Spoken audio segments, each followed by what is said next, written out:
the fight of women's rights. Hey there, do you know what suffrage means?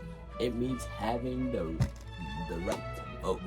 Believe it or not, there was a time where women in the United States didn't have the right to vote. And that was kind of bad. Susan, can you believe we're not allowed to vote? It's not fair. I know, Elizabeth. We pay taxes, own property, and work hard, but we have no say in our country's decisions.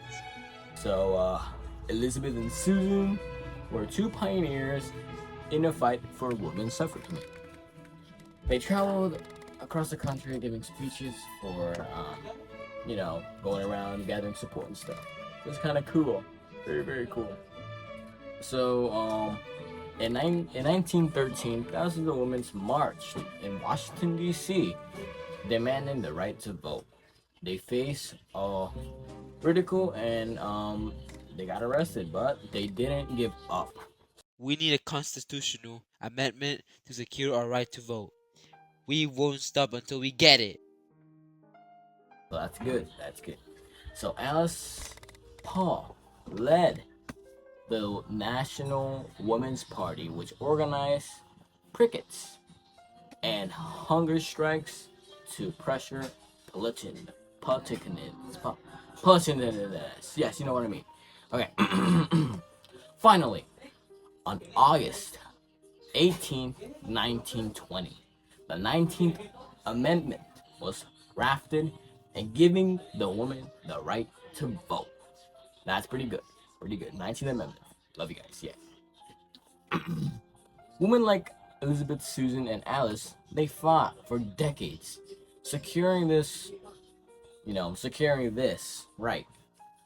Now, women have the voice of our democracy. That's really good. That's the story for women's suffrage. Remember that every vote matters and each voice counts. Alright. The next one is the Baltimore protest, a call for justice. In 2015, something big happened in Baltimore, Maryland. People took the streets down. They protested and expressed their disagreement with people and police that were treating African Americans very bad. Did you hear what happened to Freddie? He was arrested and hurt by the police. It's not fair. He didn't deserve that. Oh, that's not good. Ugh. So, Freddie Gray was a 25-year-old African American who died after getting arrested.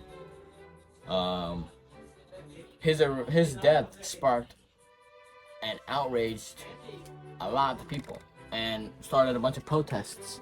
So then thousands of people, including kids your age, marched peacefully through Baltimore streets, demanding the justice and equal right treatment.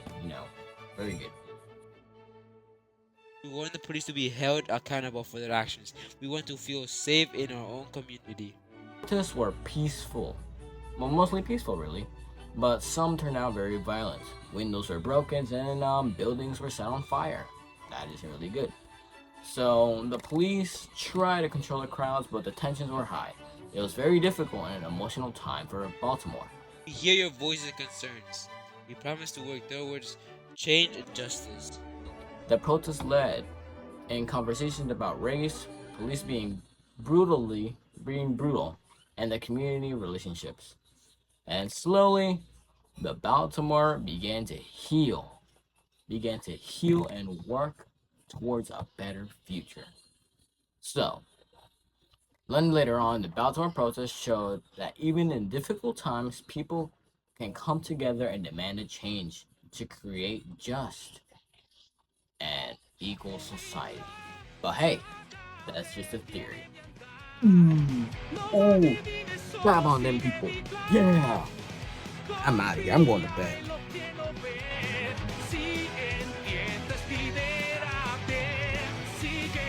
Thank you for watching our little presentation. Make sure to subscribe to Speedy.